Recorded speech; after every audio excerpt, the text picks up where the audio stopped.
Selamat malam jemaat yang diberkati oleh Tuhan kita Yesus Kristus.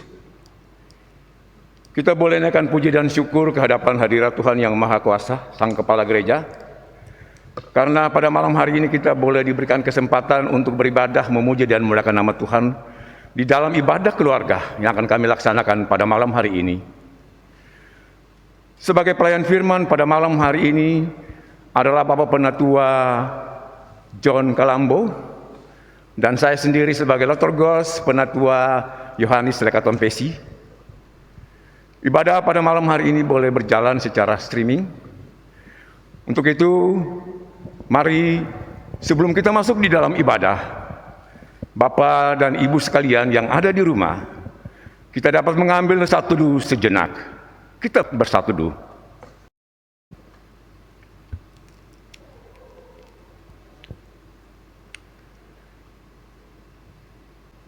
Allah adalah sumber kekuatan dan perlindungan kita dalam kehidupan yang penuh seteru.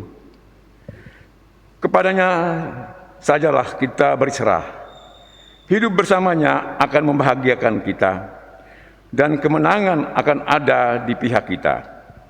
Dengan rasa syukur dan penyertaan dan perlindungan Allah, serta kerinduan untuk hidup bersamanya, kita datang beribadah kepada Sang Raja di atas segala raja.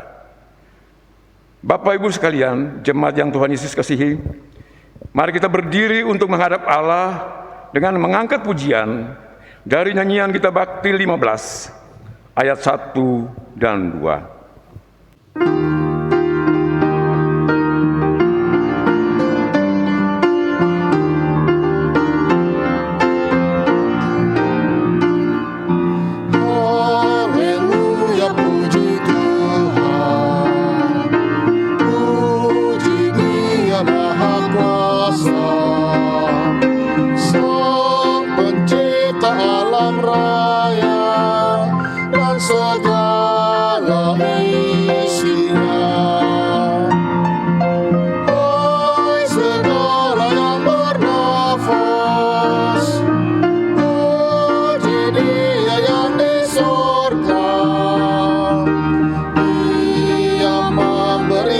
Nafas bagimu, haleluya, puji Tuhan selamanya.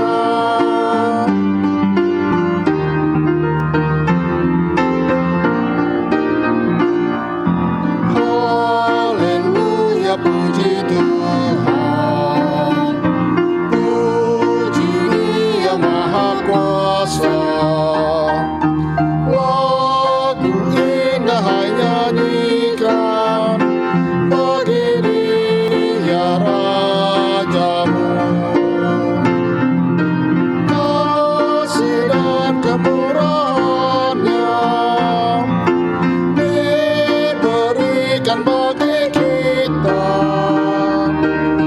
Bersyukurlah pada Dia Tuhanmu, haleluya, puji Tuhan selamanya.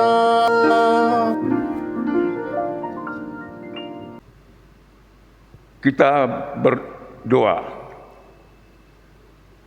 Tuhan Yesus, Bapa di sorga, terima kasih atas kesempatan malam hari ini. Kami sebagai anak-anak-Mu, sebagai umat-Mu, kami boleh berkumpul di tengah-tengah rumah tangga kami masing-masing, di dalam ibadah keluarga. Untuk itu Tuhan, kami mohon kiranya Tuhan menghadir di tengah-tengah persekutuan kami ini, sehingga ibadah yang kami laksanakan pada malam hari ini boleh berbau harum untuk memuji dan memuliakan nama Tuhan sendiri. Terima kasih Tuhan Yesus. Hamba-Mu yang akan melayani kami pada malam hari ini, Bapak John Kalambo, Penatua John Kalambo. Mari Tuhan datang dan Tuhan urapi hamba-Mu ini dengan kuasa Roh-Mu yang kudus Bapa, sehingga sebentar firman yang disampaikan tidak akan berlalu begitu saja, tapi firman ini akan menguatkan kami sebagai umat-Mu.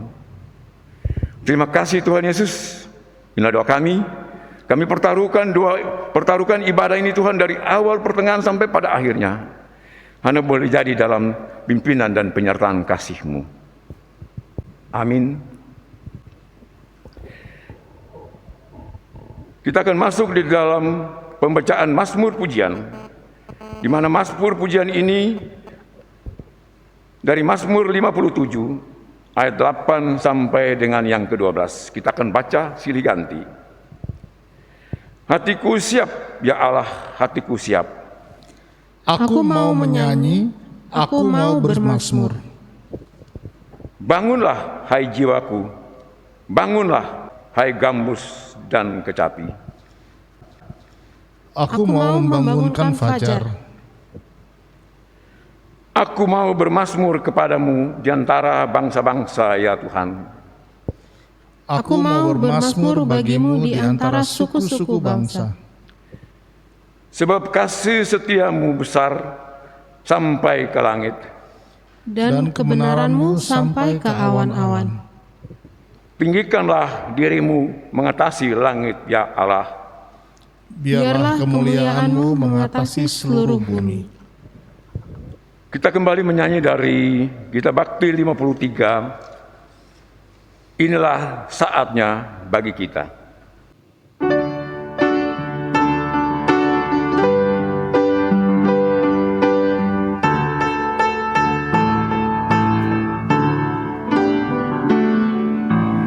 Inilah saatnya bagi kita mendengarkan firman Tuhan.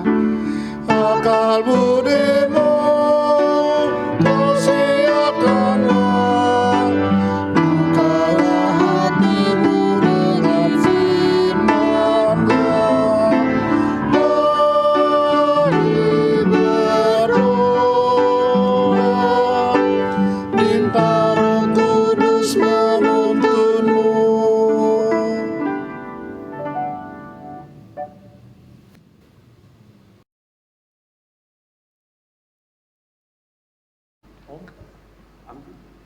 Jemaat yang dikasihi Tuhan, sebelum masuk dalam pelayanan firman, mari kita mohon bimbingan dan penyertaan Roh Kudus.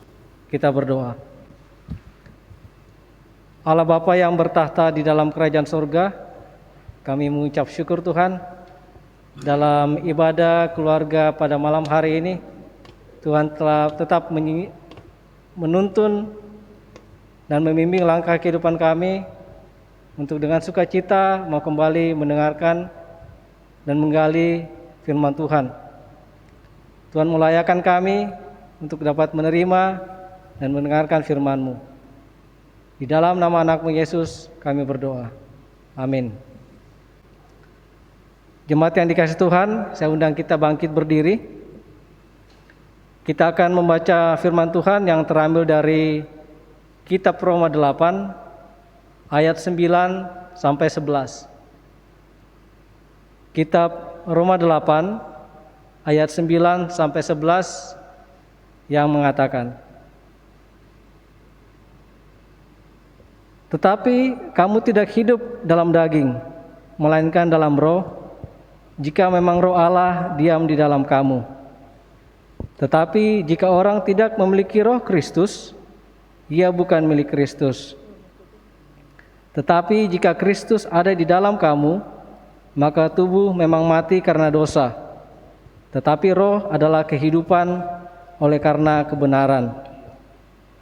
Dan jika roh Dia yang telah membangkitkan Yesus dari antara orang mati diam di dalam kamu, maka Ia yang telah membangkitkan Kristus Yesus dari antara orang mati akan menghidupkan juga tubuhmu yang fana itu oleh Roh-Nya yang diam di dalam kamu. Demikian pembacaan firman Tuhan. Berbahagialah kita yang mendengarkan firman-Nya dan melakukan dalam kehidupan kita setiap hari. Haleluya. Haleluya, haleluya, haleluya.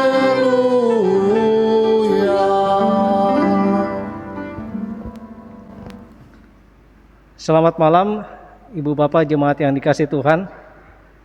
Saya berharap kita semua tetap bersuka cita untuk kembali mendengarkan dan merenungkan firman Tuhan pada malam hari ini. Jemaat yang dikasihi Tuhan, sebelum kita masuk ke dalam pembacaan kita, saya akan memberikan gambaran sedikit tentang bagaimana surat Roma atau bagaimana Paulus pada saat menulis suratnya kepada jemaat Kristen di Roma. Jemaat yang dikasihi Tuhan, kita ketahui bahwa surat Rasul Paulus ini merupakan surat yang paling panjang, surat paling panjang dari surat-surat Rasul Paulus yang lainnya. Kemudian juga surat ini dikatakan surat yang paling teologis, paling berpengaruh. Sehingga mungkin karena dengan alasan ini, mengapa kitab Roma ini ditempatkan paling awal dibandingkan dengan kitab-kitab Rasul Paulus yang lain. Jemaat yang dikasihi Tuhan, pada saat Rasul Paulus menulis surat ini diperkirakan dia saat itu berada di Korintus dalam perjalanannya, dalam pelayanan firman-Nya kepada jemaat-jemaat non-Yahudi. Dan ternyata Rasul Paulus pada saat menulis surat ini, Rasul Paulus belum pernah ke Roma, meskipun beberapa kali Rasul Paulus sudah berkeinginan untuk berangkat ke Roma. Sebagai gambaran sedikit, kota Roma, ya kalau sekarang kita ketahui Italia, ya. Pada saat itu kota Roma merupakan pusat aktivitas sosial atau pusat pemerintahan. Kota Roma juga merupakan pusat kebudayaan dan keagamaan. Di kota Roma juga sebagai pusat perekonomian, sehingga kota Roma sangat ramai dikunjungi atau disinggahi oleh orang-orang atau dari negara lain. Kalau kita bayangkan kota Roma itu seperti Jakarta lah. Jadi di sini sebagai pusat pemerintahan, kemudian pusat pendidikan, kebudayaan dan agama. Nah, sama halnya dengan kota Roma pada saat itu. Sehingga jemaat Kristen di Roma, tantangannya adalah mereka berinteraksi, berkomunikasi dengan orang-orang lain yang tidak seiman, berbeda suku bangsa. Jemaat yang dikasihi Tuhan, kondisi jemaat Kristen di Roma pada saat itu berada dalam tekanan. Kenapa saya mengatakan begini? Karena jemaat Kristen di Roma dibenci oleh warga lokal. Hal ini diakibatkan karena hasutan dari orang-orang Israel atau Yahudi yang tidak percaya kepada Kristus. Kemudian orang-orang Kristen di Roma merupakan pendatang. Sedangkan peraturan pemerintah di Roma adalah pendatang dan budak adalah orang-orang kelas 2 atau warga kelas 2. Sehingga mereka dalam kehidupannya mengalami diskriminasi. Selain itu juga jemaat Kristen di Roma sering menjadi kambing hitam dalam setiap permasalahan yang terjadi di Roma. Mereka diburu, disiksa sehingga mereka terpaksa harus lari ke gua-gua atau gunung-gunung yang berada di sekitar kota Roma. Nah, itu Ibu Bapak yang dikasihi Tuhan, gambaran tentang bagaimana kondisi jemaat Kristen yang ada di Roma pada saat itu. Dalam surat Roma 8:9 ayat 11 ini ada 3 tujuan pokok mengapa Rasul Paulus menulis suratnya. Yang pertama, Rasul Paulus menulis surat ini untuk mempersiapkan jalan pelayanannya. Jalan pelayanannya ke Roma, kemudian ke negara-negara lain. Kita ketahui jika kita lihat Alkitab kita di belakang itu ada peta. Perjalanan penginjilan Rasul Paulus sampai perjalanan yang ketiga. Nah, perjalanan penginjilan Rasul Paulus ke Roma merupakan perjalanan Rasul Paulus yang ketiga. Yang kedua, alasannya adalah jemaat Roma mendengar kabar angin tentang pemberitaan ajaran Rasul Paulus yang diputarbalikan. Sehingga Rasul Paulus merasa perlu untuk mengklarifikasi dan menulis surat kepada jemaat di Roma. Dan alasan yang ketiga adalah mengapa Rasul Paulus menulis suratnya adalah untuk berusaha memperbaiki beberapa permasalahan yang timbul di dalam jemaat Kristen di Roma, yaitu antara jemaat non-Yahudi dan jemaat Yahudi.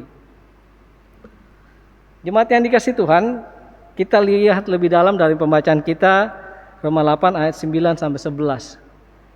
Ada dua hal penting yang ditekankan oleh Rasul Paulus dari pembacaan kita.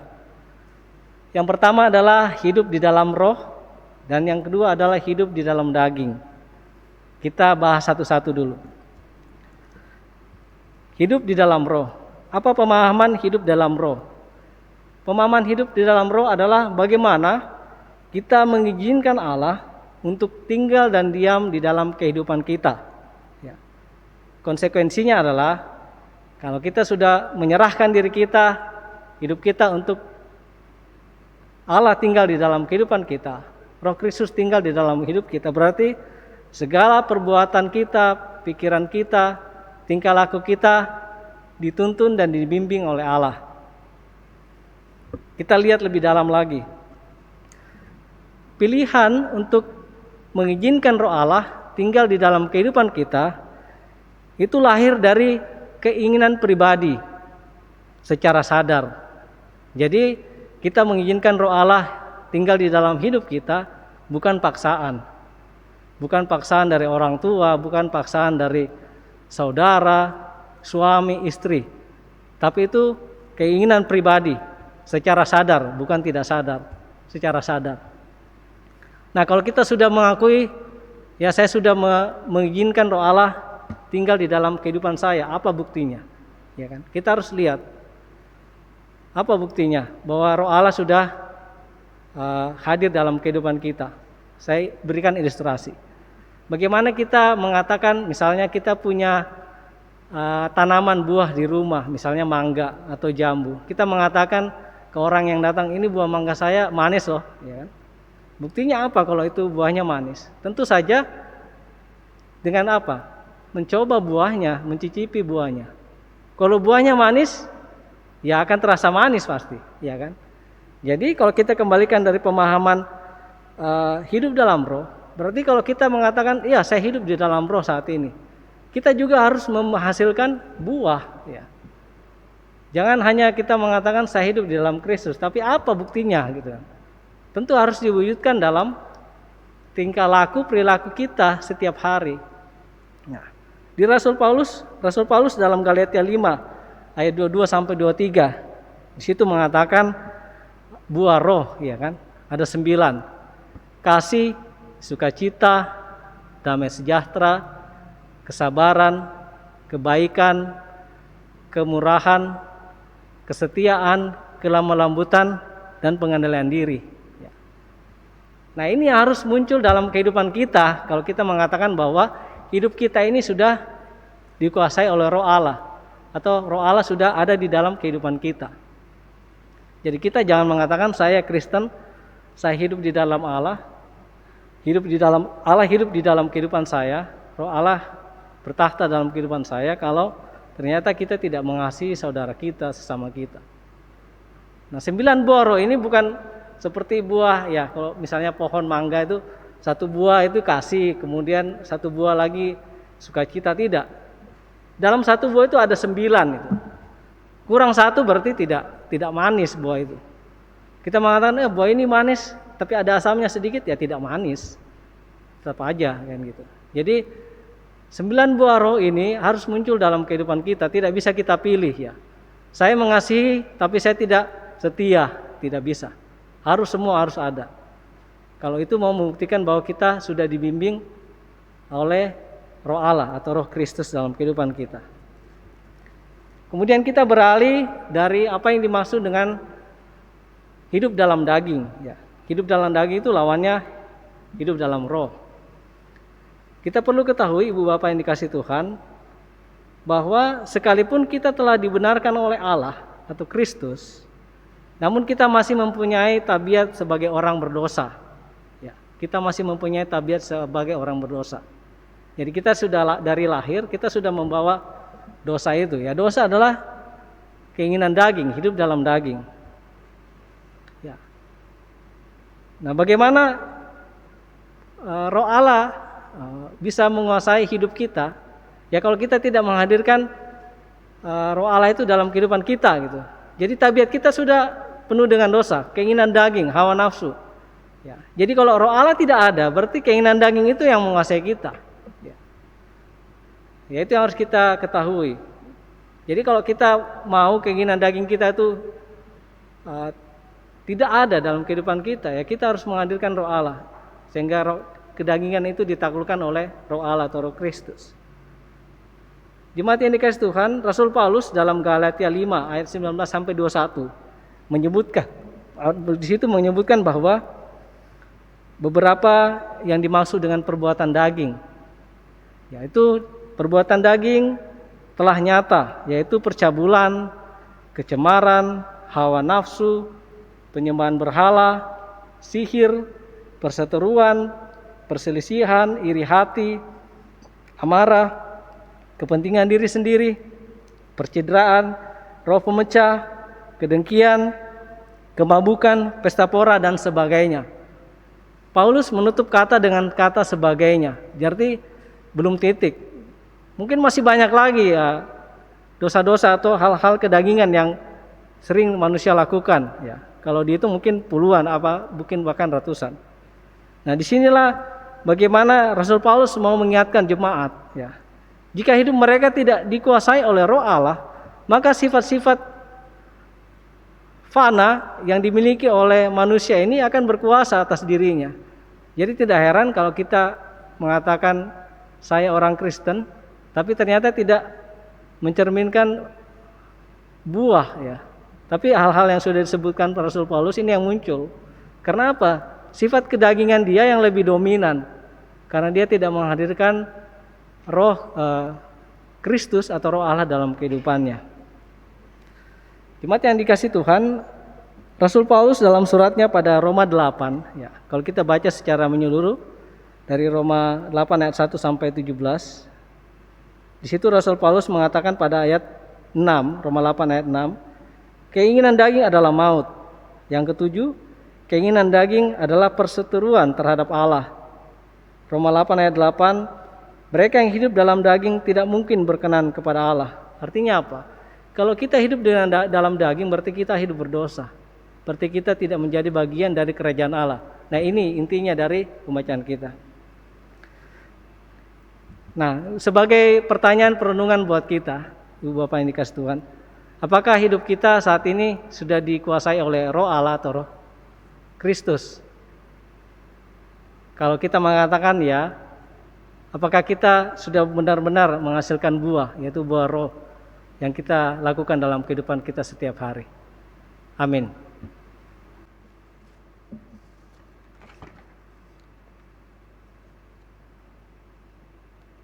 Jemaat yang dikasihi Tuhan, untuk merespon pelayanan firman yang sudah kita dengar, mari kita menyanyi dari Gita Bakti 191 bait 1 dan 2, Datanglah Roh Kudus.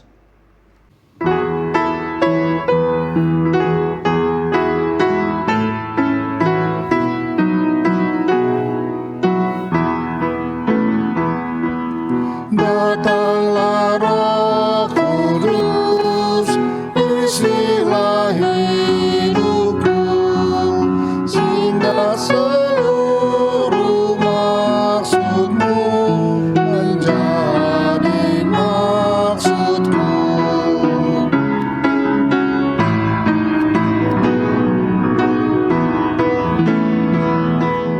Datanglah Roh Kudus, murnikan hatiku, hingga menyatu denganmu, menjadi abdimu.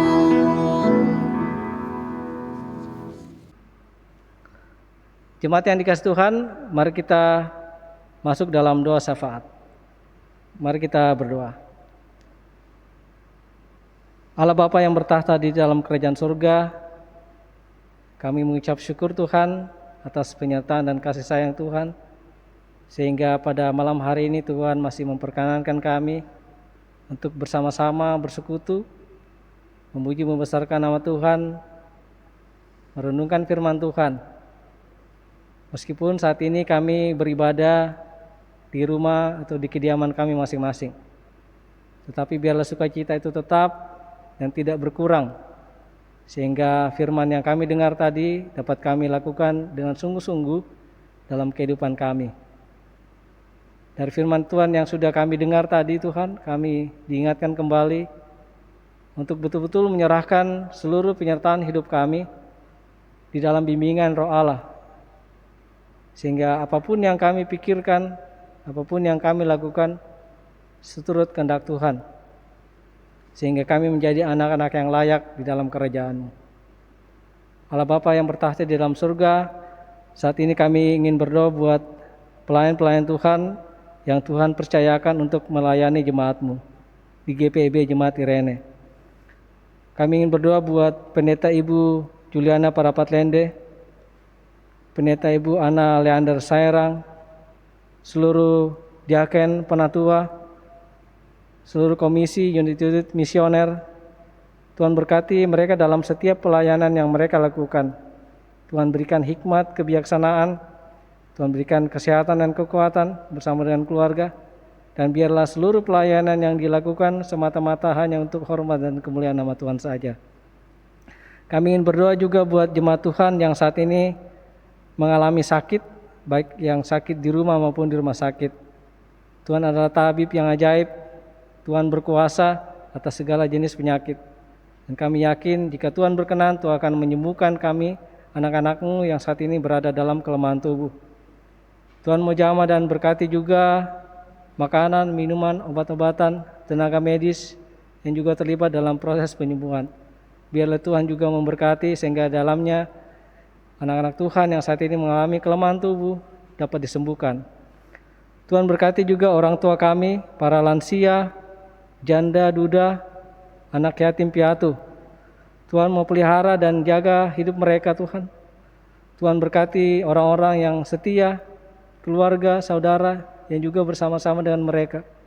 Sehingga biarlah berkat Tuhan tercurah atas mereka dan mereka merasakan berkat dan kasih sayang Tuhan. Kami juga ingin berdoa buat anak-anak kami yang saat ini berada dalam bangku sekolah. Tuhan berkati mereka meskipun saat ini mereka melaksanakan pembelajaran secara online. Biarlah mereka tetap semangat untuk menggali ilmu, bersemangat untuk melakukan aktivitas sekolah, sehingga cita-cita dan harapan mereka bersama dengan orang tua dapat terwujud dengan baik. Berkati juga pemerintah, bangsa dan negara, berkati presiden, wakil presiden, bersama seluruh jajaran menterinya, berkati juga anggota DPR, MPR, TNI, Polri, seluruh pemerintah daerah yang saat ini bersama-sama bahu-membahu bersama dengan seluruh masyarakat menyukseskan program pemberian vaksin kepada seluruh masyarakat Indonesia. Biarlah Tuhan memberkati program ini berjalan dengan lancar, dengan harapan bahwa penyakit COVID-19 ini dapat teratasi dengan baik dan kehidupan bangsa dan negara kami dapat pulih kembali seperti sedia kala. Terima kasih Tuhan, inilah doa dan permohonan kami. Tuhan mau ampunkan segala dosa kami. Tuhan mau sambut doa ini yang kami alaskan hanya di dalam nama anak-Mu Yesus, Tuhan Juru Selamat kami yang hidup, yang telah mengajar kami berdoa bersama. Bapa kami di surga, kuduskanlah nama-Mu, datanglah kerajaan-Mu, jadilah kehendak-Mu di bumi seperti di surga. Berilah kami pada hari ini makanan kami yang secukupnya, dan ampunilah akan segala kesalahan kami, seperti kami juga mengampuni orang yang bersalah kepada kami. Dan jangan bawa kami ke dalam pencobaan, tapi lepaskanlah kami daripada yang jahat. Karena Engkaulah yang mempunyai kerajaan dan kuasa dan kemuliaan sampai selama-lamanya. Amin.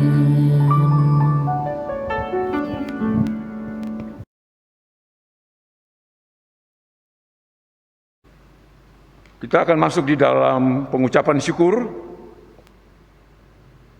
Untuk itu, marilah kita bawa persembahan kita kepada Tuhan dengan penuh sukacita dan untuk kemuliaan-Nya, karena Dialah sumber hikmat dan segala berkat, dengan mengingat pesan Alkitab dalam 1 Tawarik 16 ayat 29 yang menyatakan, bawalah kepada Tuhan kemuliaan namanya, bahwa persembahan dan masuklah menghadap Dia, sujudlah menyembah kepada Tuhan dengan berhiaskan kekudusan. Sambil memberi persembahan, kita menyanyi dari nyanyian kita bakti 81 ayat 1 dan 3.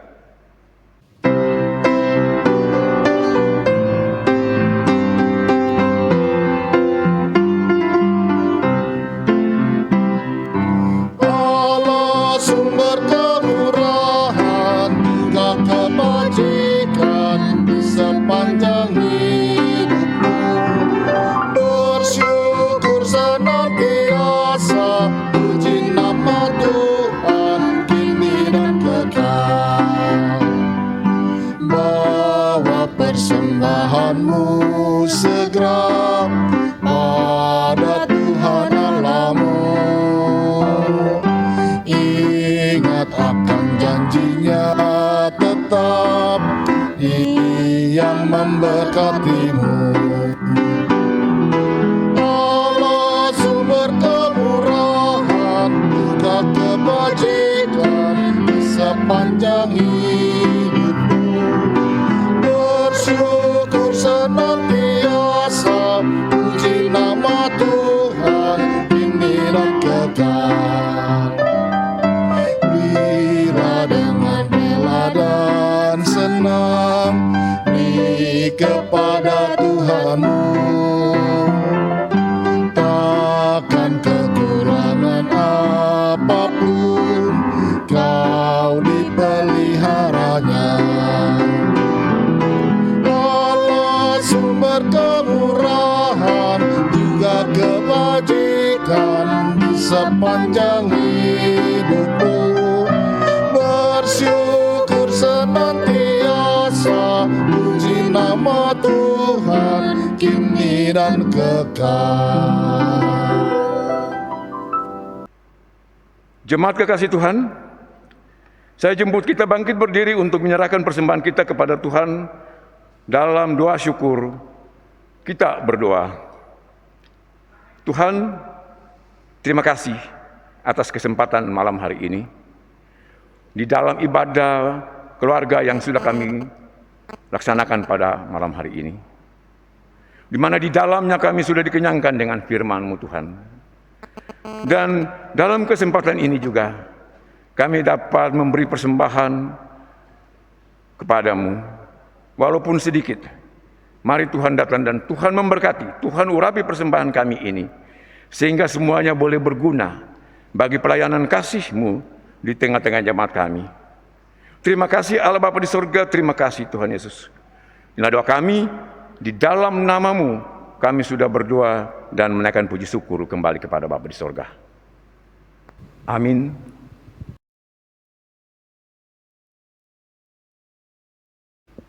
Jemaat yang dikasihi Tuhan, pulanglah dalam damai sejahtera Tuhan, dan jadilah pelaku firman-Nya di kehidupan kita setiap hari.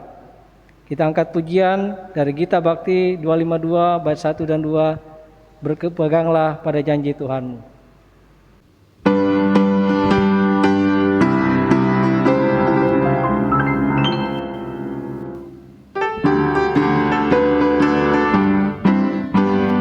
Berpeganglah pada janji Tuhanmu, di sepanjang masa Dia beserta. Angkatlah puji nama-Nya, berpeganglah pada janji-Nya.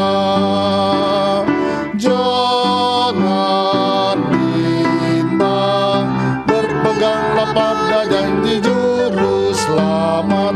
Jangan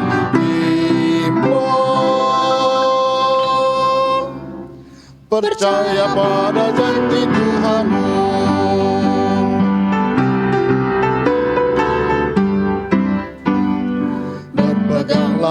pada janji Tuhanmu. Bila ketakutan datang menyerang, oleh firman Allah pasti kau menang. Berpeganglah pada janjinya, jangan bimbang. Berpeganglah pada janji juru selamat, jangan bimbang. Percaya pada janji Tuhanmu.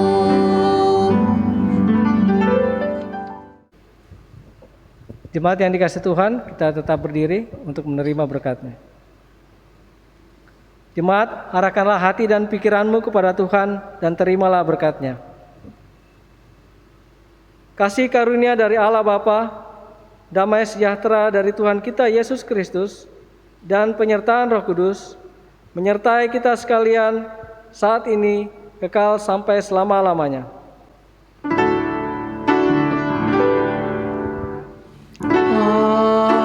Amin. Amin. Amin.